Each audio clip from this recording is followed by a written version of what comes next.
My name is Ibrahim Traoré, and what I'm about to reveal is not a story, it's a turning point. One conversation, behind closed doors, rewrote Russia's entire strategy in Africa, and today I will expose it. 3 weeks ago, at exactly 3:17 a.m. West African time, my secure satellite phone rang. The caller ID showed just 4 letters, Kremlin. On the other end was Vladimir Putin himself speaking in flawless French, a language he rarely uses in diplomatic calls. "President Traoré," he said, and I could hear something in his voice I had never heard from any world leader before. Genuine concern mixed with what I can only describe as respect. That 47-minute conversation revealed something that shocked even me. The master strategist who has outmaneuvered NATO, checkmated the West in Syria, and turned global energy into his personal weapon, was calling a 35-year-old African revolutionary at 3 a.m. because he had a problem he couldn't solve. That problem? Me. Stay with me, because what happened in that conversation will explain why the Kremlin is now studying every move we make in Burkina Faso, and why Putin himself admitted something about Africa that will change how you see global power forever. The events that led to the call. To understand why Vladimir Putin called me at 3 a.m., you need to understand what we had been doing that caught Moscow's attention. 6 months earlier, something unprecedented happened in West Africa. For the first time in 60 years, 3 African countries, Burkina Faso, Mali, and Niger, simultaneously expelled foreign military bases and formed their own defense alliance without asking permission from any world power.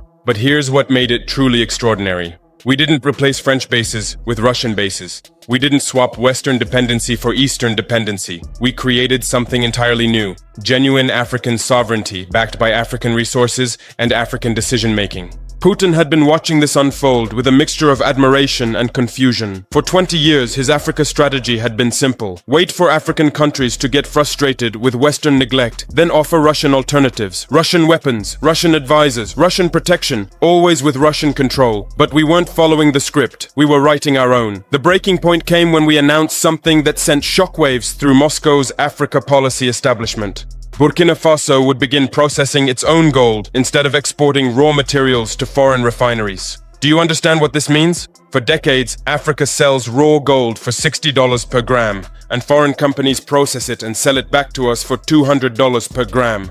We were keeping the $140 difference. That's not just economics, that's revolution. But what truly alarmed the Kremlin was what happened next. Instead of asking Russia, China, or the West for technology and expertise to build our gold processing facilities, we partnered with African-American engineers and investors who understood both advanced technology and African conditions. That's when Putin realized he wasn't just watching another African military coup or economic reform. He was watching the emergence of a new model of African independence that didn't need Russian partnership, Russian weapons, or Russian anything. And that terrified him. What I'm about to tell you was supposed to remain classified, but I believe you deserve to know how global powers really view Africa's potential. According to sources within the Russian intelligence services, Putin had been receiving daily briefings about our activities for 3 months. The reports painted a picture that contradicted everything Russia believed about African capabilities. Russian analysts couldn't understand how a landlocked African country with limited resources was implementing strategies that even Russia struggled to execute. We were expelling foreign influence without creating power vacuums. We were building regional alliances without triggering international backlash. We were attracting investment without accepting dependency. Most puzzling to Russian intelligence was our partnership with African Americans. Putin's advisors had initially dismissed these connections as symbolic gestures with limited practical impact. They were catastrophically wrong. When Dr. Marcus Johnson, the African-American software engineer, helped us design telecommunication systems that were more secure than Russian alternatives, Moscow took notice.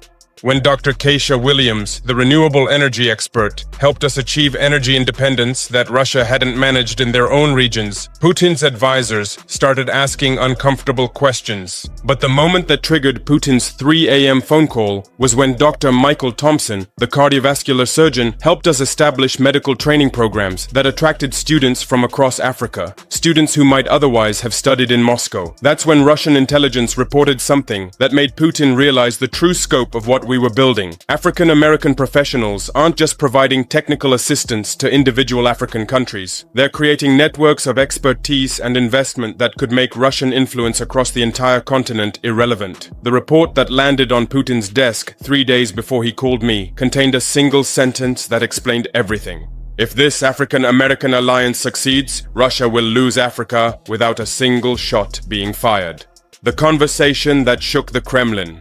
Now, I can't play you the actual recording. That conversation was classified at the highest levels of both governments. But I can tell you exactly what happened, because every word is burned into my memory. Putin opened with what he thought was a power move. President Traoré, I've been following your remarkable achievements with great interest. Russia has extensive experience managing Western interference and building genuine sovereignty. Perhaps we should discuss how our experience can accelerate your success.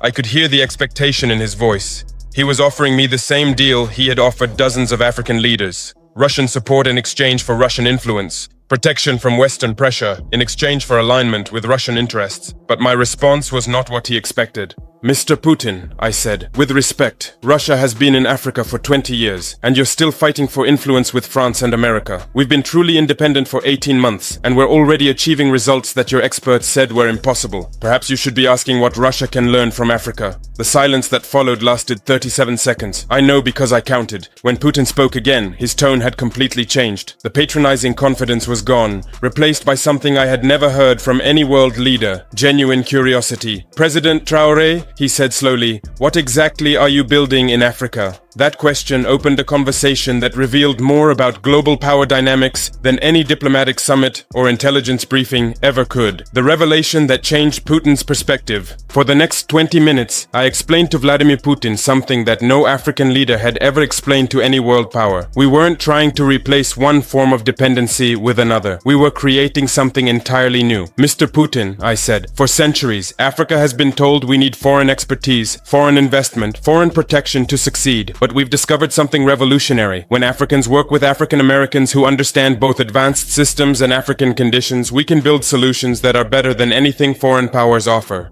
I told him about our telecommunications networks that were more secure than Chinese systems and more affordable than European alternatives. I described our renewable energy projects that were more efficient than Russian technology and more sustainable than American approaches. I explained our medical programs that were attracting students from around the world because they combined cutting-edge innovation with African healing traditions. The difference, I explained, is that African Americans aren't trying to control us. They're trying to come home. That changes everything. Putin asked a question that revealed how fundamentally he misunderstood our relationship. But President Traoré, surely African Americans expect something in return for their investment and expertise? Yes, I replied. They expect to be welcomed home to a continent that's proud of what we've built together. They expect to be part of an African renaissance that honors our shared heritage while embracing our global potential. They expect to help build the Africa our ancestors dreamed of before colonialism scattered our people across the world.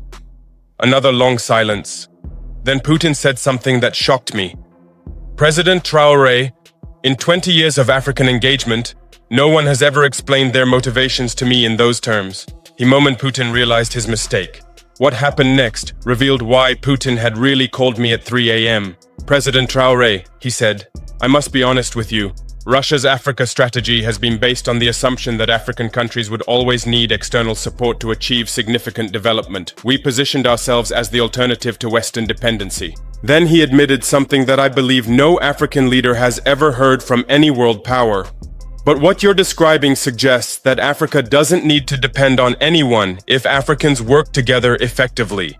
That changes the entire global balance of power. For the first time in our conversation, I heard vulnerability in Putin's voice. The man who had rebuilt Russia from Soviet collapse, who had challenged American hegemony across multiple continents, was grappling with a scenario he had never considered. What if Africa didn't need Russia at all? Mr. Putin, I said, Russia spent decades positioning itself as the counterweight to Western power. But what if the real counterweight to all external power is internal unity? What if the solution to foreign dependency isn't better foreign partners, but stronger domestic capabilities?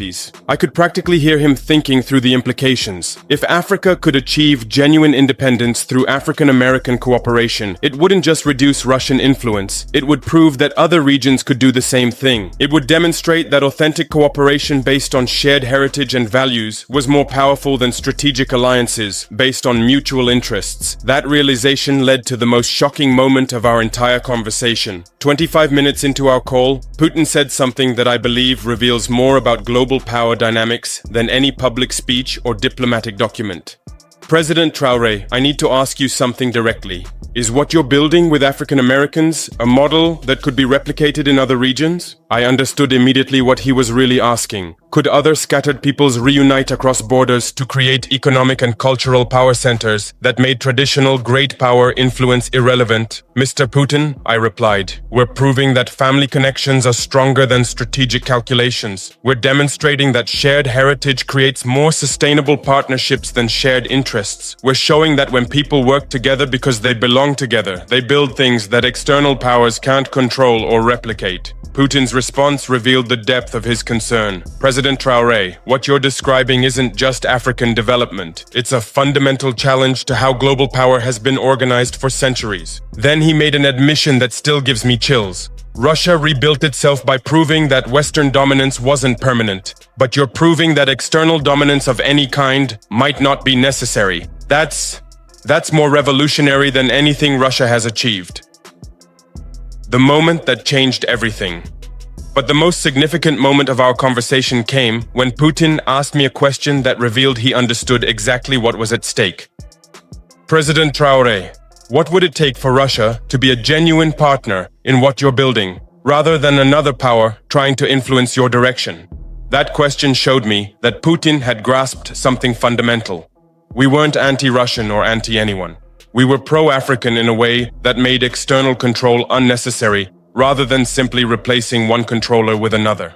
Mr. Putin, I said, genuine partnership means accepting that Africa will make decisions based on African interests, even when those decisions don't align with Russian interests. It means supporting African success even when that success reduces African dependence on Russian support. It means celebrating African unity, even when that unity makes Russian influence less necessary. The silence that followed was different from the earlier pauses. This wasn't Putin calculating his next move. This was Putin grappling with a completely new paradigm. When he spoke again, his voice carried a tone I had never heard from any world leader. President Traoré, I have built my career on understanding power dynamics and strategic relationships, but what you're describing operates on principles that are entirely foreign to traditional geopolitics. Exactly, I replied. That's why it works. The conversation that shook the Kremlin.